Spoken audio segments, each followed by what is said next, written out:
Alors aujourd'hui on va tester les capteurs ABS parce que j'ai deux codes qui sortent, l'avant droit, arrière droit. Alors les capteurs ABS se situent sur les 4 dernières fiches.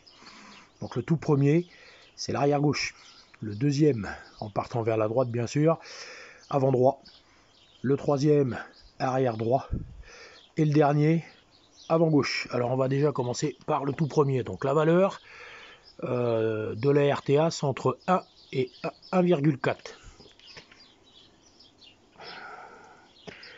Alors on va essayer de faire contact, bien sûr, si ça veut bien marcher.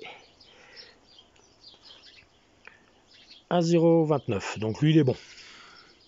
Là, donc ça c'était l'arrière gauche. On va faire maintenant l'avant droit. Ah, 2,96. Alors pourtant il réagit parce que vous voyez, quand je bouge la voiture, elle recule un peu là. Hop, voilà. Mais sa valeur ohmique, elle est pas bonne. Donc déjà l'avant droit, il a un souci. Maintenant on va faire... Hop là. Tac. L'arrière gauche. 1,069. Bon, on est dans la tolérance. Et là, ici, on va regarder 1,04.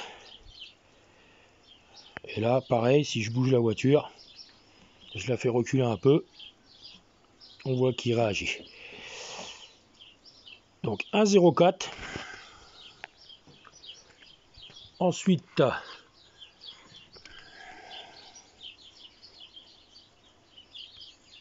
1,069.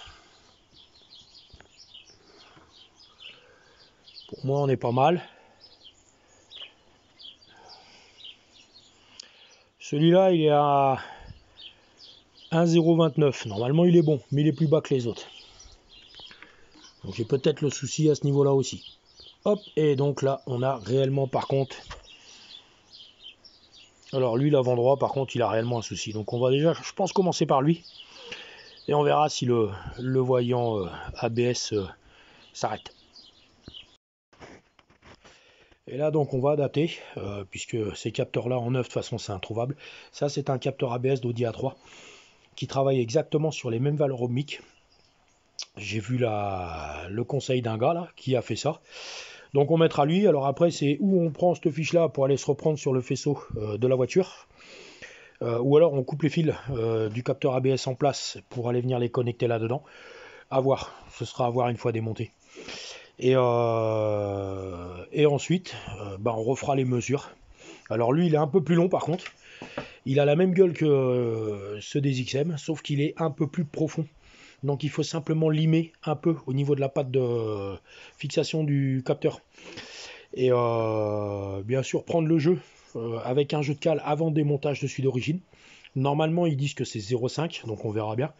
Et surtout, quand on va remettre lui, c'est s'assurer d'avoir exactement la même distance que celui d'origine avait entre la couronne dentée et sa tête de capteur.